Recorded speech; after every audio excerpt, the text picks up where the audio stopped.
ठाकुर जी ने खुद भक्त के भूखे परिवार को अपने हाथों से खिचड़ी बनाकर खिलाई। ईश्वरदास नाम के भक्त थे। क्या नाम था? ईश्वरदास। सुदामा जी जैसी कथा है ईश्वरदास की। तो ईश्वरदास जी, उनकी एक पत्नी, 2-4 बालक थे। ईश्वरदास जी बड़ी दीनहीन अवस्था में रहते थे। ज्यादा संपत्ति उनके पास थी नहीं। एक दिन बच्चे बहुत जोर जोर से रोने लगे तो श्री ईश्वरदास जी ने अपनी पत्नी से कहा, ए भाई, बालक क्यों रो रहे हैं, इनको शांत कराओ। तो पत्नी ने कहा, इसलिए रो रहे हैं, भूख लगी है, घर में अन्न नहीं है, दाल नहीं है, चावल नहीं है, कैसे पवाऊं इनको, इसलिए रो रहे हैं बच्चे।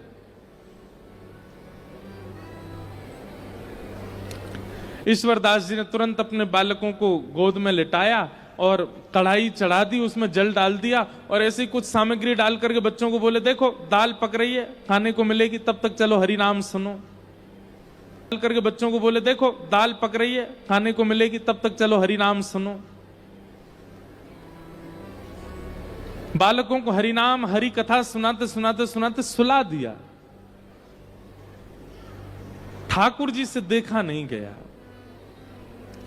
हम फिर लीला, ऐसी कथा आती है, पत्नी ने ईश्वरदास जी से कहा कि आप नित्य की भक्ति संकल्प के साथ करना शुरू कर दो। ईश्वरदास जी बोले, क्या संकल्प करूं? बोले, ठाकुर जी से प्रार्थना किया करो और ठाकुर जी से संकल्प कर दिया करो, हे ठाकुर जी, आप हमको अन्न दीजिए, धन दीजिए, संपत्ति दीजिए, इन सबका दशांश आपकी सेवा में लगाया करूंगा, बाकियों से अपने घर परिवार का पोषण करूंगा। ऐसा संकल्पित होकर के भजन किया करो। भजन कभी संकल्प से नहीं होता। संकल्प से स्वार्थ की चीजें होती हैं, प्रेम नहीं होता, और भजन प्रेम में आता है। इसलिए कई लोग मुझसे ये भी पूछते हैं कि महाराज जी, नाम जप कितना करना चाहिए? अनगिनत, गिनती नहीं होनी चाहिए। जितनी क्षमता है उतना होना चाहिए और क्षमता से अधिक होना चाहिए। जो गिनती करके कर रहे हैं, हमको 11 माला करनी है, 17 माला करनी है, 108 माला करनी है, ठीक है, पर ठाकुर जी को ज्यादा प्रसन्नता नहीं होती होगी आपकी मालाओं से। क्यों? आप गिन करके कर रहे हो। जैसे ये तो वही बात हो गई कि आपने गिन रखा है, महाराज जी हमारे घर आएंगे, हम 2 ही रोटी खिलाएंगे इनको।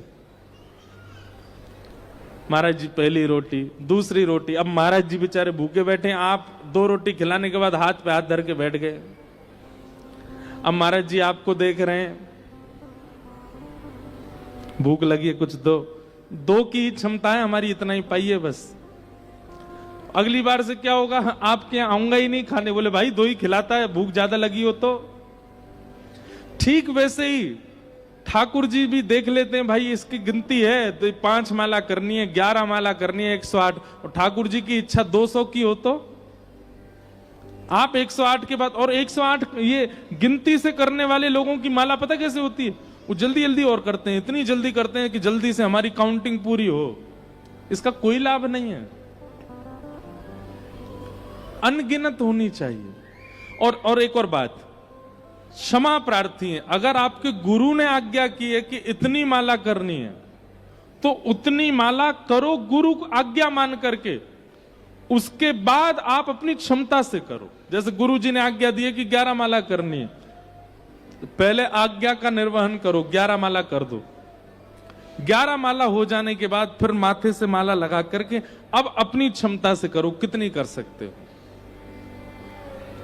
आज्ञा का पालन और अपनी क्षमता का निर्वहन। भाई प्रेम प्रस्तुत होना चाहिए ठाकुर जी को, तभी तो प्रसन्न होंगे, गिनती नहीं।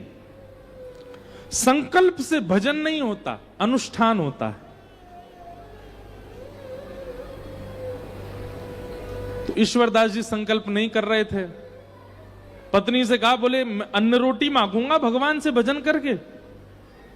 अरे भजन करके ठाकुर जी को मांगूंगा, कभी अन्न जल नहीं मांग सकता। चाहे भूखा मर जाऊं, चाहे प्राण निकल जाए, पर अन्न जल रोटी कपड़ा घर मकान ये सब ठाकुर जी से नहीं मांगूंगा। ये तो प्रारब्ध से मिलने वाली वस्तु हैं, इनके लिए ठाकुर जी को क्यों परेशान करूं मैं। ईश्वरदास जी ने अपने पुत्रों को गोद में सुला दिया और ऐसी खाली कढ़ाई अग्नि के ऊपर रख दी। ठाकुर जी ने जब ये दृश्य देखा तो देख करके ठाकुर जी सह नहीं पाए, रोक नहीं पाए, प्रकट हो गए। वो शंख चक्र गदा पद्म धारण करके जैसे ही ठाकुर जी प्रकट हुए, ईश्वरदास जी ने प्रणाम किया। भगवान ने प्रसन्न होकर के कहा, वरदान मांगो ईश्वरदास, क्या चाहिए। ईश्वरदास जी बोले, बस एक ही वरदान दे दीजिए। क्या? कि मेरी पत्नी के चित्त में, मेरे बच्चों के चित्त में और मेरे चित्त में आपसे मांगने के लिए जो भी इच्छाएं प्रकट हुई हैं वो सब खत्म हो जाएं। हम कुछ मांगे ही ना आपसे। मेरी पत्नी भी ना मांगे, मेरे बच्चे भी ना मांगे, मैं भी ना मांगू। हम चारों पांचों शून्य हो जाएं चित्त से। हम आपको देख लिए हैं, इसके बाद हम कुछ ना मांगे। ठाकुर जी इतने प्रसन्न हो गए ईश्वरदास से, ईश्वरदास को उठा करके स्वयं चूल्हा पे बैठे और चूल्हे पे बैठ के अपने हाथ से स्वयं ठाकुर जी ने खिचड़ी बनाई और खिचड़ी बना करके पत्नी बच्चे ईश्वरदास को पवाई अपने हाथ से बना करके। और जैसे ही खिचड़ी पाई, पा करके तृप्त हुए। तृप्त होते ही ठाकुर जी ने कहा, अब आपकी लीला पूर्ण हुई, अब आपका इस धराधाम पर रहने का कोई औचित्य नहीं, चलो हमारे साथ। पत्नी, बच्चे, ईश्वरदास, और ईश्वरदास जी की एक पतली सी घोड़ी थी, मरी गिरी सी बेचारी, वो भी नहीं खा पी पाती थी, उसको भी ठाकुर जी ने मुक्ति प्रदान कर दी। सबको लेकर के ठाकुर जी वैकुंठ प्रस्थान कर गए।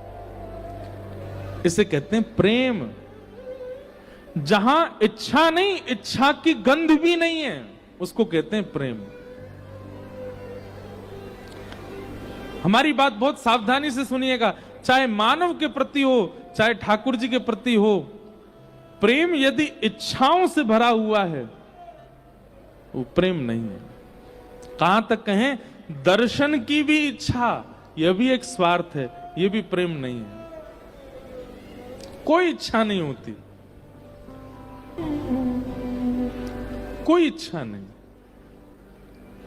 ऐसी भक्ति, इसे कहते हैं परम धर्म। ये परम धर्म भक्ति है, जहां कोई इच्छा नहीं है ठाकुर जी से।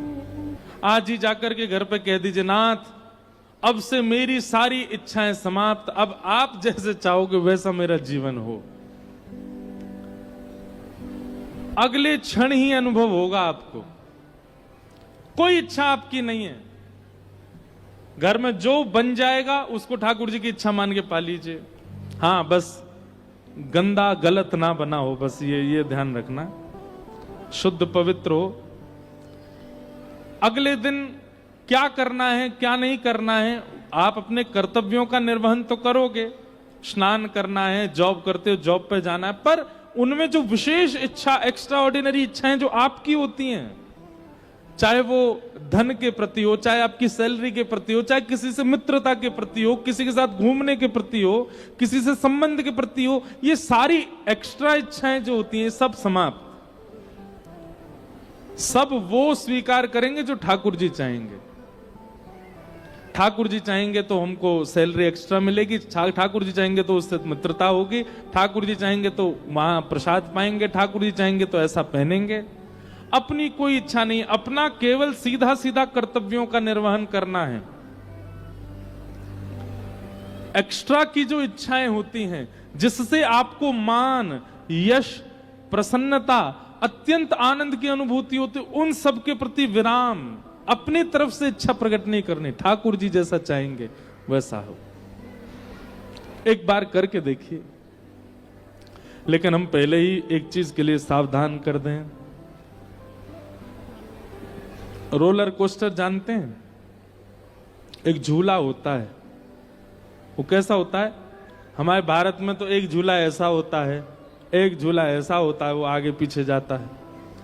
विदेशों में और बड़े शहरों में, भारत में भी एक झूला होता है, उसमें बैठ जाओ, वो ऐसे जाएगा, फिर यूं ऊपर से घुमाएगा, फिर ऐसे कर देगा। ये सबसे महंगी टिकट उसकी होती है, जो सबसे ज्यादा खतरनाक होता है। ऐसे ही ठाकुर जी की भक्ति रोलर कोस्टर है। जैसे ही आप उसमें बैठोगे आनंद तो बहुत आएगा, सुख तो बहुत मिलेगा, लेकिन महाराज झकझोर देंगे ठाकुर जी।